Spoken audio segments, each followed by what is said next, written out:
Good evening. Let's talk. Welcome back. It's Monday night. Every Monday night, you guys know what we try to do is we try to do our review show. And tonight, we're going to get back into our reviews show with season 5 of The Shy, episode 4. And right off the bat, I will say that my buddy, my partner, he called it. He said what he said about this episode and what he thought this episode would bring. Here come Keisha too, Dwayne. And he basically had a good pulse on what he thought this episode would be bringing. What's up, Wayne? Not much, man. Yeah. I knew episode 4 was going to be a dud because episode 5 is that midway point, and she likes to do something big at the midway point. So, yeah, I wasn't feeling this episode at all. Last week I gave a 10. This week it will be on the opposite end of the spectrum. It's not a good episode. I would say it started off letting you know this was going to be an episode about woman empowerment. It let you know that from the first scene when, what's that girl name?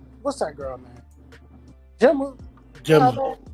Yeah, Gemma was looking in the mirror and, playing with her hair.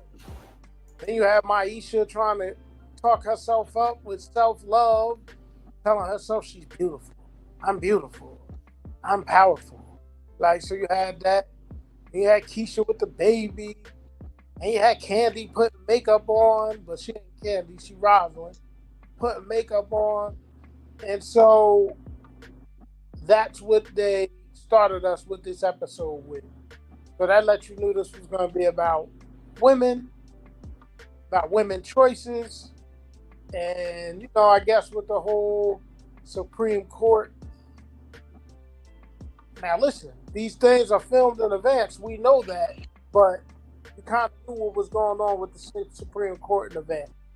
So, yeah, because some of that stuff was leaked. Yeah, so you had that. You got Gemma being pregnant. You got them not knowing what they're gonna do with the young lady that's living with Kevin and his family. And I'm trying to get a pulse on Kevin. Like, do he like the new girl? Do he like the girl that's living in the house? I don't know.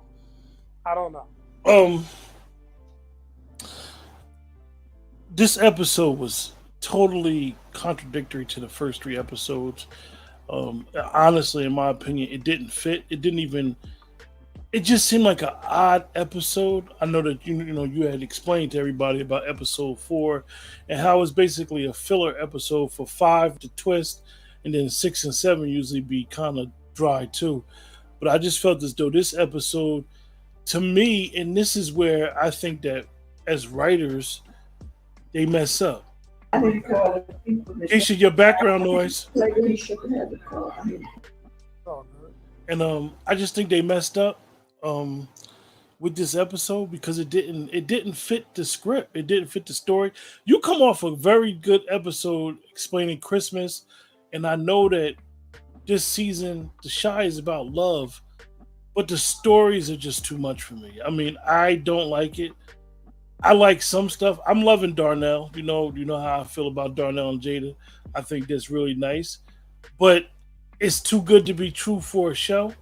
So you could just see a twist coming in there. Maybe her cancer may come back. I don't know. I just find it interesting. I just think it was just a dry episode compared to the rest. Where Darnell getting all this money to be whining and Don and Jada all of a sudden? Have we known this man to have a job? Like, because now they starting the long jump on him. I don't like it. You got Emmett and you got Keisha being guilty when Tiff calls on the guilty phone. For nothing. They just fell asleep. For what? Guilty for how y'all feel in y'all head,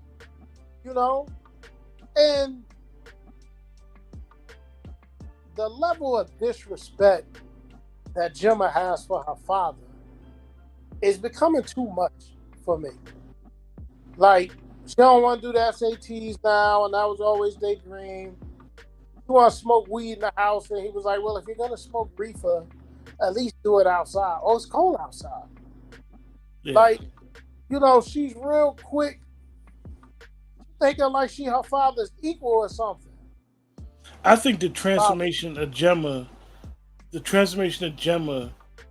basically mid-series, because they started mid-show, because she was having her afro stuff in the first episode, and it's like you changed it to now she's rebelling, and I just think that I think it's corny.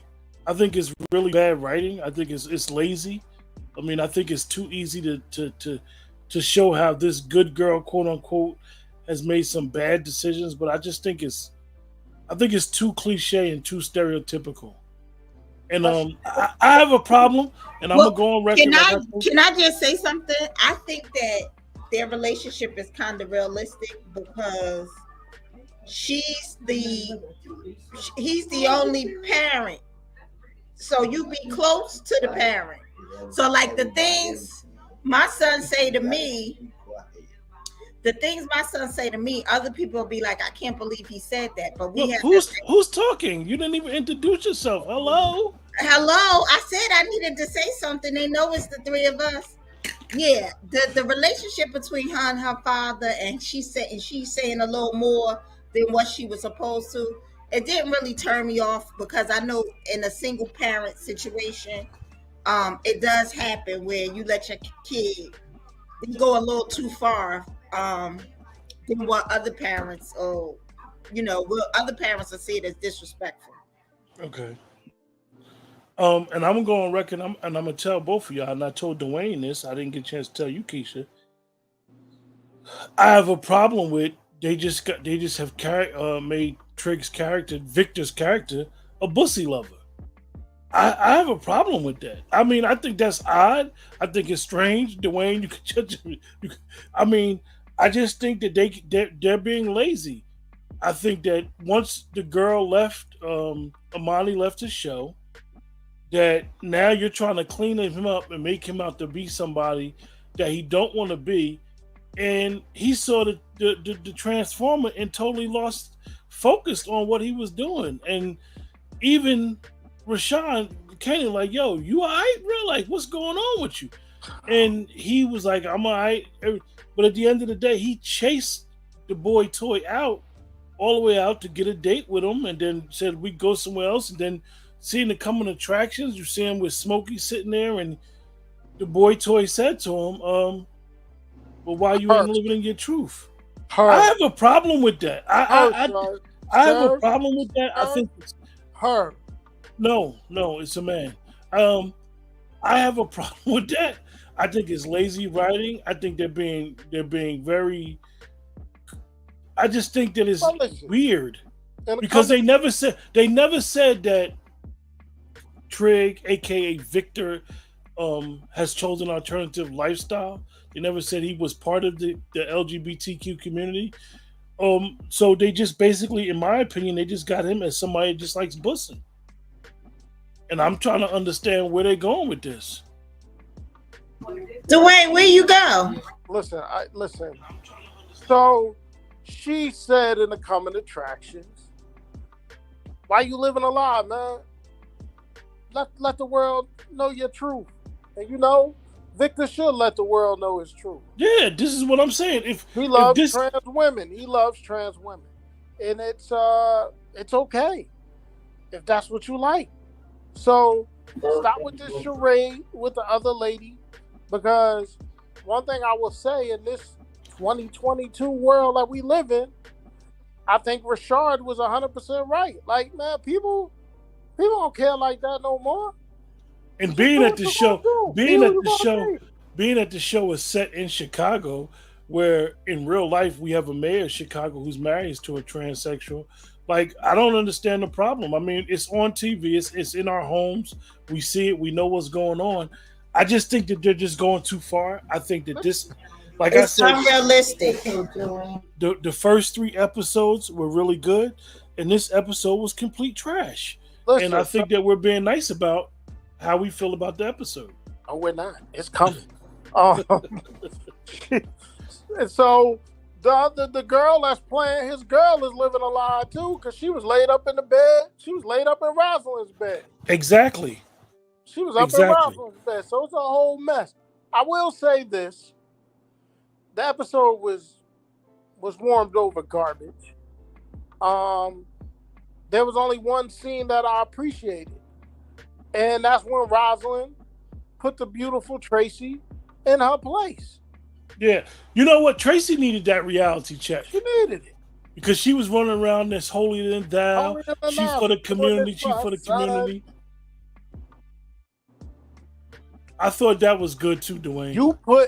You put a man up to kill a child, and he killed the wrong child. So like Rosalind told her, maybe it's you that's bad for the community and everything else. But the whole. Were you shocked? I'm gonna ask you, Dwayne, because you brought it up. Were you shocked at the way Duda told Tracy that he got to get Q out of his pocket? Yeah, no, he said he got to get from up under Q's thumb. How did you feel about that? He was saying Rosalind will be the one to legitimize the Rock. Now, here's what I feel about the whole Duda and saying that about Q. It's Lena being sloppy and not remember that some people have been watching this series from the beginning.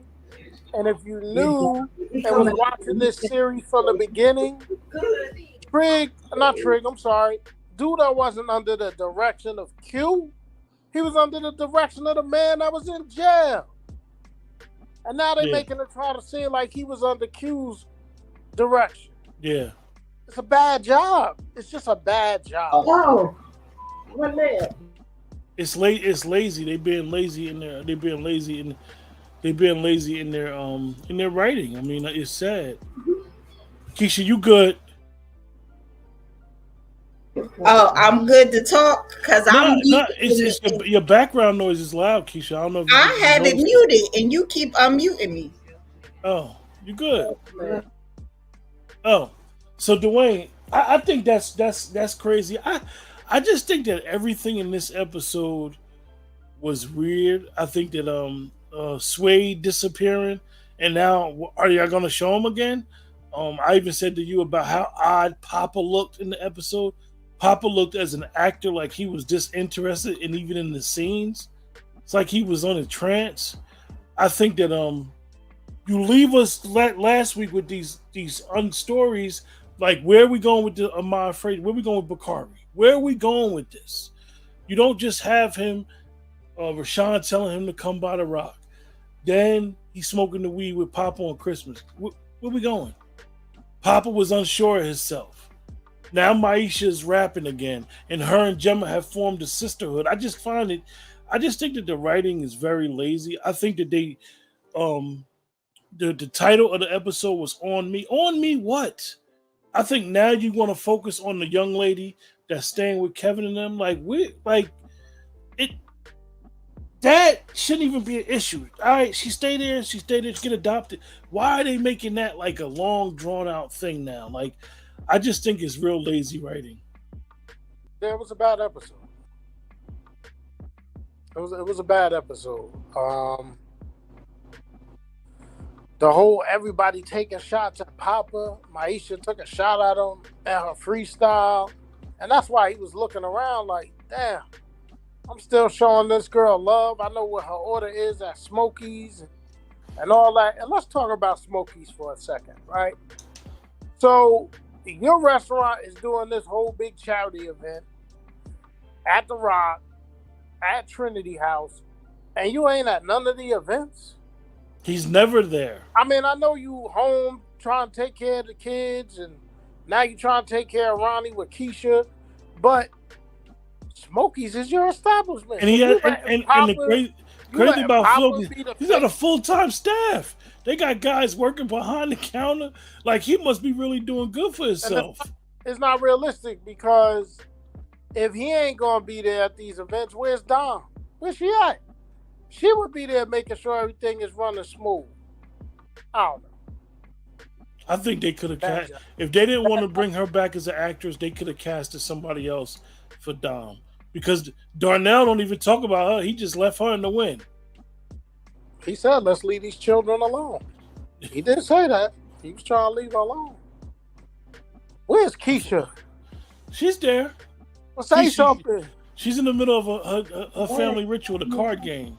I'm ready to say something. I was looking for some headphones. Oh, So when I talked about Victor, I think that's the dumbest storyline ever about Victor, because everyone knows he was with a transgender. He's very popular in his community. So why are we faking that? I don't get it. Yeah, that's why the lady I didn't asked like when Tiff called. Nobody told her they didn't do anything wrong. right. So it's still a lot of holes going on. But you're right, because the lady even asked him, like, when did you break up with her mom? Like, and now you in this relationship? yeah. And it's funny, right? Like Keisha said, everybody knows. It's like y'all building Victor up for a scandal that's unnecessary. Like, it was just unnecessary to try to make him this clean-cut politician. I mean, I don't want to rehash what I said earlier. It just doesn't make any sense. We don't mind. Also, the thing about the Emmett and Keisha thing, I just think it's corny. I think that Tiff not being around EJ now all the time, that's not something I think she would have done. I mean, I just find it weird. I mean, she even would always go over there, make sure Emmett was raising her son right, but now basically Emmett just got custody, and then they doing this little FaceTime thing. I just think it was poor writing, and just like Keisha said, why would they be feeling guilty? There would be no reason to feel guilty. Yeah, I came over, he helped do it. I was writing the book, and it's nothing to feel guilty about. He knows he's yeah. I agree with Emmett, where he was like, I didn't feel like I had to say anything to him. He ain't have to say nothing to it. Yeah, Keisha over here. No, what? Why he need to say that? And then another thing on the girl with the adoption. How y'all feel about Dre and Nina with the conversation? We don't even know if we gonna get through. Well, my point is this, right? We on episode 4. Talk about what y'all issues is, man. Talk about it. Talk about why y'all ain't right. And let me just say this. I don't know if it was I don't know if Lena was trying to honor Spike Lee in this episode, but that whole scene was straight out of a Spike Lee music. Jazz playing in the background while they interviewing people from the community. And then when they done interviewing the people from community, the slow shot. Then they did looking at the all slow their shot where they faces, standing there. standing there with the jazz music in the background. Was that an homage to Spike? Like, yeah. What's going on? Is it about culture though? Keisha, we can't hear you. You low. Hear me? No, you low. You real low. Yeah, I thought it was odd, Dwayne. I thought it was real, just lazy, just if you lazy, wanted to bro. shout out to Spike, I'm good for it. But it's just weird how you did it, how you went about doing it. That was a Spike. Even the beginning, like the whole beginning, like you're showing these girls, and it's like a female empowerment scene, and it just seemed odd. Like Rosalind, for lack of better word, she just coming in for the first time on the 4th episode, and you're showing her like she's a main character. The only main character out of all the girls is probably Jada and honestly Keisha. It's funny that you say main character, right? Because I really looked at the credits. With the credits, they put starring. And they have someone in a starring role like a main character, and it caught me off guard. So who they had as the starring was Jacob Lattimore, Kevin, Jake, Papa, Jada, and Curtis Cook.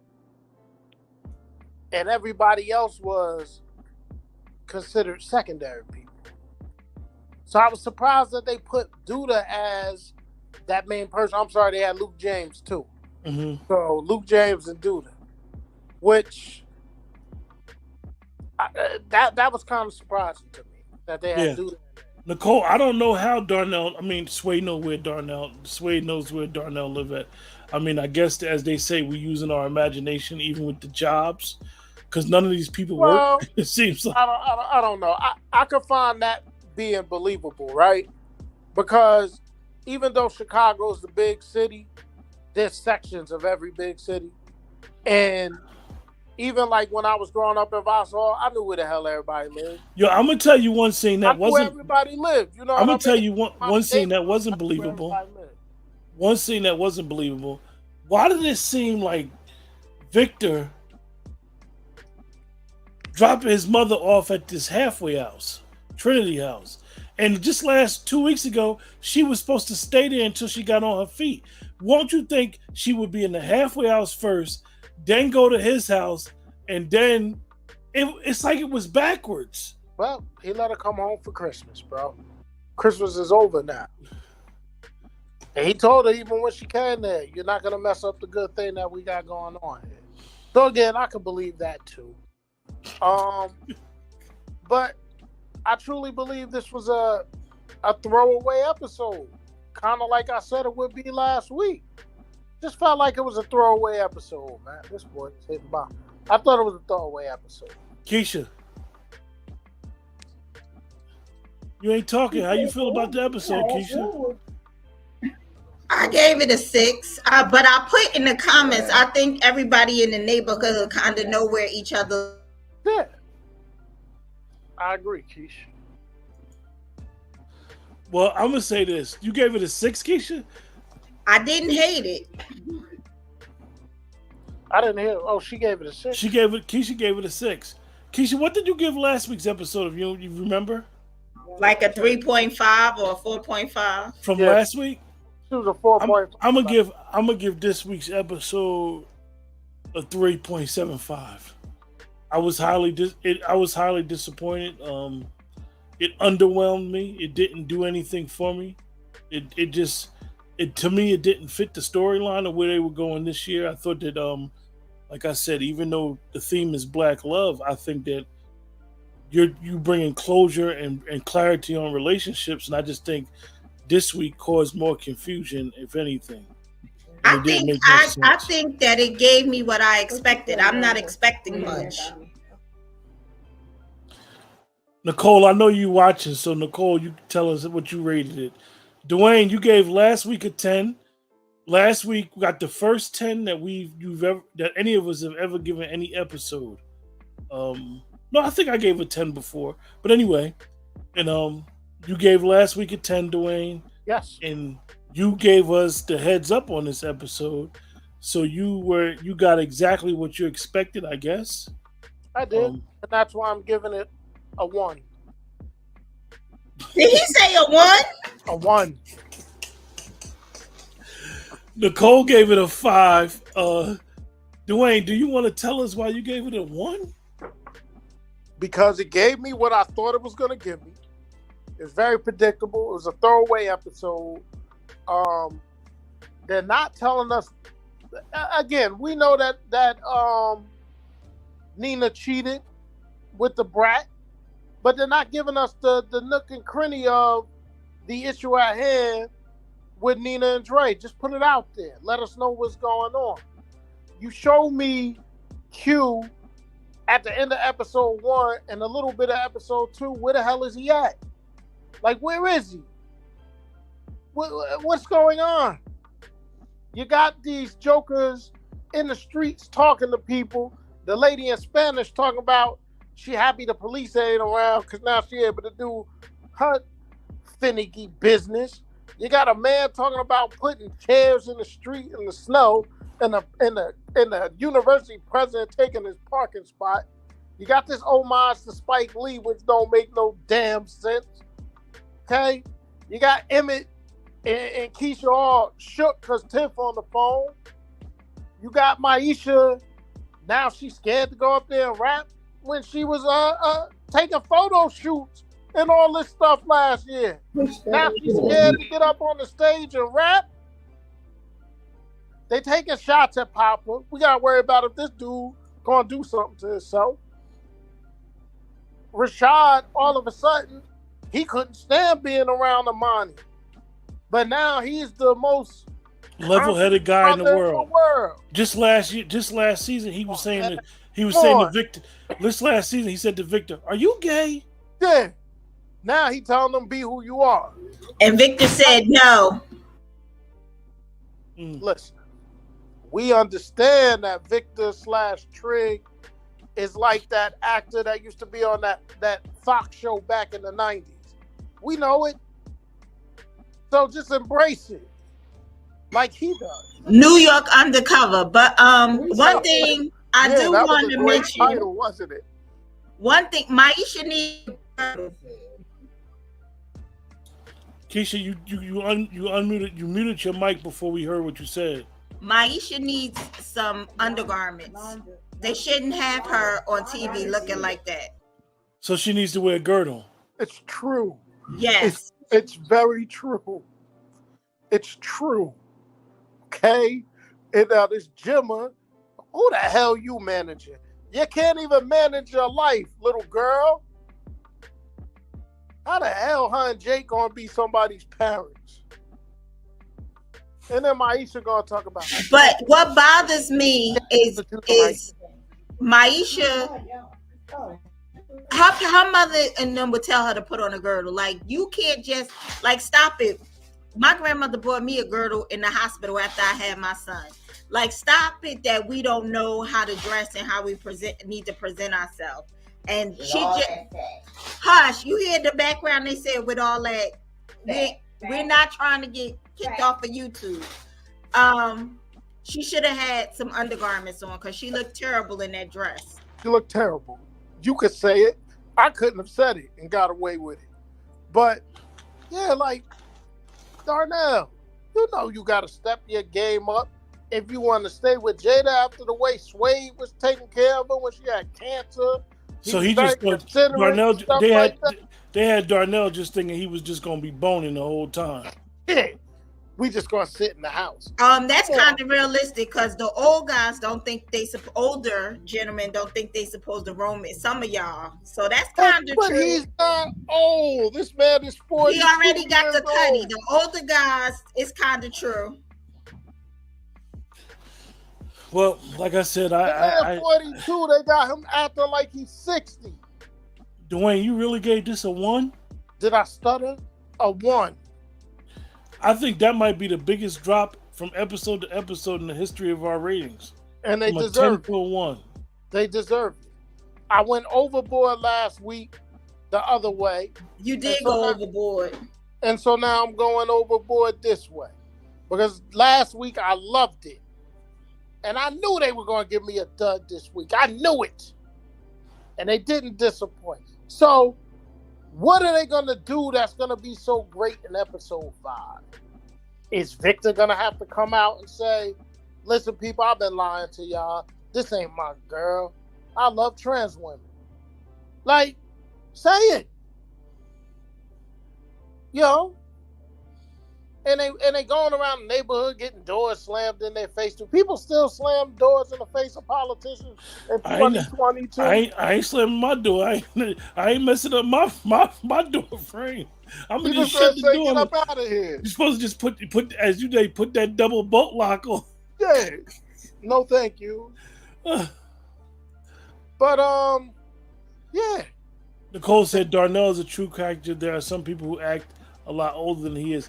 No, it's the one thing about Darnell, and I like the character that Royce plays with Darnell, but the whole earpiece thing is getting old. And they're not that old. They graduated in 96, and the way that earpieces, ain't nobody wearing no earpiece.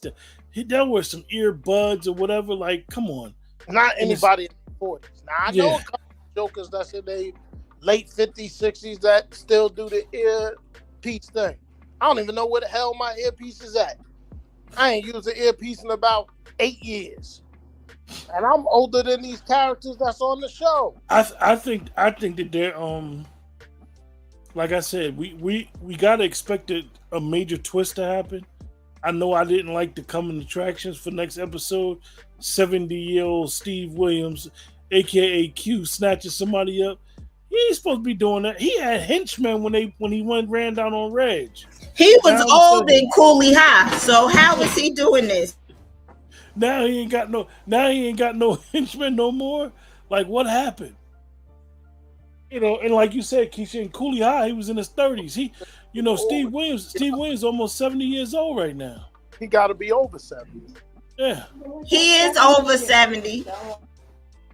Yeah, I think that it was kind of corny. Even him just doing something, he's supposed to be an elder gentleman. If we know people like that in these inner cities, they usually be more laid back and be advisors. They don't be putting them. He the muscle. So that makes no sense. So they did say in this episode, former mayor Otis Perry, right? So they did say that. So what is Rosalind? Oh, Nicole said I was talking about not wanting to go. Reminder, he is a penny. No, Darnell has never been a penny pincher. He wasn't responsible with his kids. They never made Darnell. The thing about it is Darnell has a bad reputation, I guess, from fans, but he never was a bad guy. Basically, the way that they introduced Darnell on the show was he was Emmett's father, and he liked multiple women. But he never was a bad guy. I mean, as far as doing shiesty stuff, and he always kept it 100 with Jada. So, like I said, and I didn't give this a 1 because it's the women's episode. That's not why. I just think, it's a throwaway line. It's a throwaway episode. It's a throwaway episode. Who was the main storyline this episode? Gemma and Maisha. Yeah. And a little bit of Trig. You ain't really get much of Kevin except for them sneaking out the house and stuff like that. No Papa really. Even sneaking out the house was corny because you knew Dre was gonna call him and he was gonna answer the Hey, come on now. Come on. Why are you yelling at me because you're typing in all caps? Who said I'm yelling at you? Yeah. Come on, we all know all caps mean you're yelling. Yeah. Come on. Lazy writing, man. Lazy this episode. It was a lazy episode, and it deserved the damn 1 that I gave it. Because it was lazy, and you were building us up. 1, 2, 3, and then you gave us this dud. So how you going to capture me back? Because this one episode is tail spinning me back the other way. How you going to bring us back? Got the little beat in the back. Any final thoughts, Keisha? Because we're going to close this out. I don't know. My final thought is I'm hoping it gets better. Dwayne, any final thoughts? There you have it. Like Lady said it the best. I'm hoping it gets better next week. Because I was in love with 1, 2, and 3. Christmas episode was a 10. Straight fire. And then you came out here. Remember when you was a kid and you would light that nice M80 and you ready for the boom and it's a dud. And you scared to go near it because you think it might blow. It might be scared because you like it might be a slow wick. Do I go touch it? Is it a slow wick?